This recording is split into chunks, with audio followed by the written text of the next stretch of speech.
خوشی منانے کے مختلف طریقے ہیں، مختلف پیمانے ہیں، ہر زمانے میں خوشی کا اظہار ہوتا تھا۔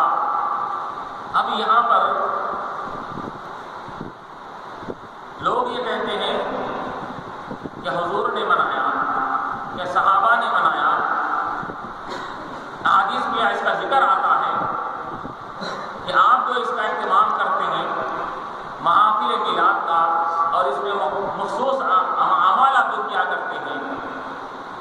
تو یاد رکھیے حضور پاک علیہ السلام کے تعلق سے آتا ہے کہ آپ نے بھی ہم کو سال میں ایک مرتبہ میلاد کا اہتمام کر رہے ہیں۔ حضور پاک علیہ السلام ہر ہفتہ اہتمام فرمایا کرتے تھے، پیر کے دن آپ ہمیشہ روزہ رکھا کرتے تھے۔ صحابہ نے عرض کیا رسول اللہ کیا وجہ ہے کہ آپ پیر کے دن روزہ رکھا کرتے ہیں؟ تو آپ صلی اللہ علیہ وسلم نے فرمایا کہ یہ میری ولادت کا دن ہے،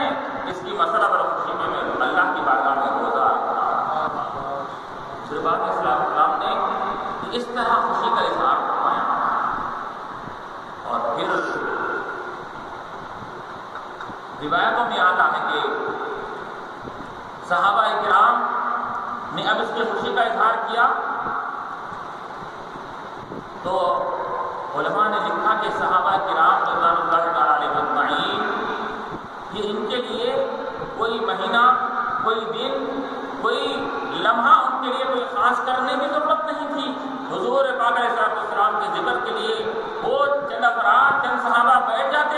حضور کا تذکرہ شروع کر دیتے، حضور کی ولادت کے بعد کے احوال بیان کرتے، اور جب دیکھو صحابہ کرام حضور پاک علیہ السلام کے گن گایا کرتے تھے، آپ کے فضائل، آپ کے خوبیاں، آپ کے محاسن بیان فرمایا کرتے تھے۔ ان کے لیے ایک مہینہ کو مخصوص کرنا یا مہینے کے کچھ ایام کو مخصوص کرنے کی ضرورت ہی نہیں تھی، وہ تو دن رات حضور کی تعریفوں کے یہ قصائد بیان کرتے تھے، قصیدے لکھا کرتے تھے۔ ایک مرتبہ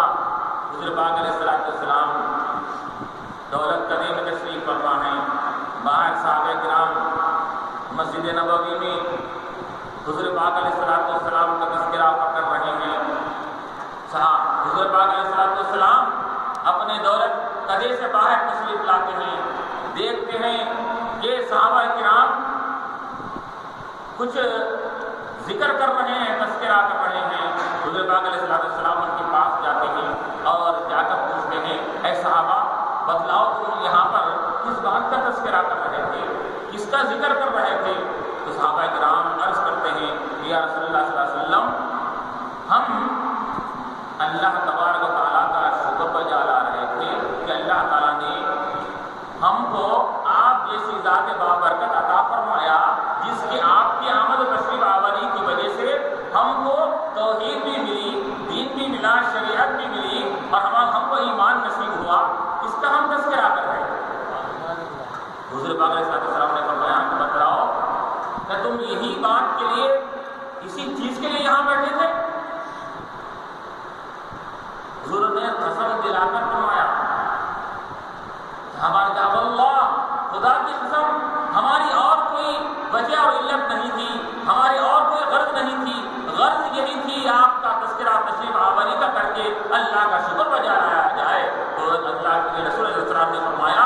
کہ اے صحابہ میں تم سے قسم اس وجہ سے دلوایا کہ جبرائیل علیہ السلام ابھی تشریف لائے اور لا کر انہوں نے کہا کہ یا رسول اللہ صلی اللہ علیہ وسلم آپ اپنے یہ صحابہ اکرام کو خوشخبری دیجیے کہ یہ یہاں بیٹھ کر آپ کا تذکرہ کر رہے ہیں، اللہ تبارک و تعالیٰ عرش پر فرشتوں کے سامنے فخر فرما رہا ہے،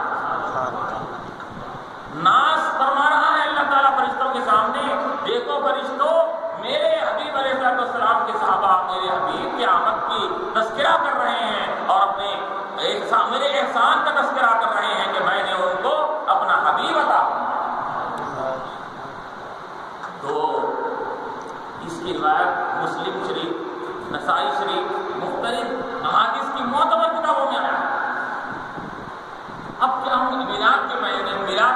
میں میلاد کی محافل میں ہم کیا کرتے ہیں؟ حضور ہی کا تذکرہ کرتے ہیں، حضور کے فضائل بیان کرتے ہیں، آپ کی تشریف آوری کیسے ہوئی، وہ فضا کیسا تھا، وہ ماحول کیسا تھا، آپ دنیا میں تشریف لائے تو اللہ تبارک و تعالیٰ نے تمام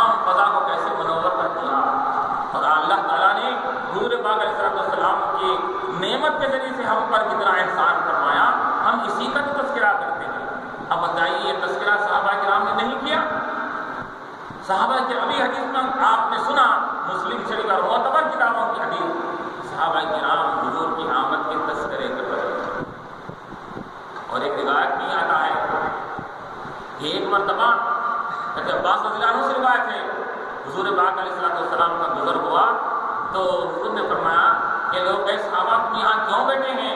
تو صحابہ فرماتے ہیں حضرت عباس رضی اللہ عنہ روایت کرتے ہیں کہ ہم نے کہا کہ رسول اللہ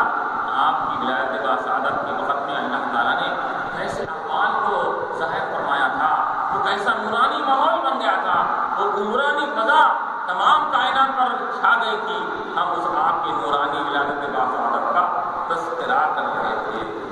حضور پاک علیہ وسلم نے فرمایا کہ لوگوں اے میرے صحابہ گوار ہو تمہارے اس عمل کی وجہ سے تم پر جنت واجب ہو چکی. حضور پاک علیہ وسلم نے خوشخبری سنائی. یہ نہیں کہا کہ ولادت کے تذکرے کرنے سے تم کو کیا ملتا ہے، میری تعلیمات کا ذکر کرو، میرے احکام کا ذکر کرو، میں کیا کیا احکامات تم کو دیا ہوں یہ بیان کرو. یہ ولادت کے تذکرے کرنے سے کیا ہم کو کیا تعلیمات حاصل ہو رہی ہے؟ جو آج کہا جاتا ہے کہ ولادت کا تذکرہ، حضور کے فضائل کا تذکرہ، حضور کے محاسن اور کمالات کا تذکرہ کرنے سے کیا ملتا، حضور کی تعلیمات کا ذکر کیا جائے. اب دیکھیے صحابہ یہاں پر حضور کے ولادت کے حوال بیان کر رہے ہیں تو حضور پاک علیہ السلام یہاں پر ناراض نہیں ہوئے بلکہ خوشی کا اظہار فرماتے ہوئے ان کے لیے جنت واجب ہونے کی خوشخبری سناتے ہیں. کیوں؟ کیونکہ حضور پاک علیہ السلام جانتے تھے کہ یہ میلاد کا تذکرہ اور اس کے احوال کا تذکرہ کیوں کر رہے ہیں، کس کی خاطر کر رہے ہیں. من احب شیئا فاکثر ذکرہ، جو جس کو کسی سے محبت ہوتی ہے تو اس کا تذکرہ کثرت سے کیا کرتا ہے. تو حضور پاک علیہ السلام کو معلوم تھا یہ صحابہ کو مجھ سے یہ کتنی وابستگی اور اٹوٹ محبت ہے، یہ محبت کی بنیاد پر یہ میرا تذکرہ کر رہے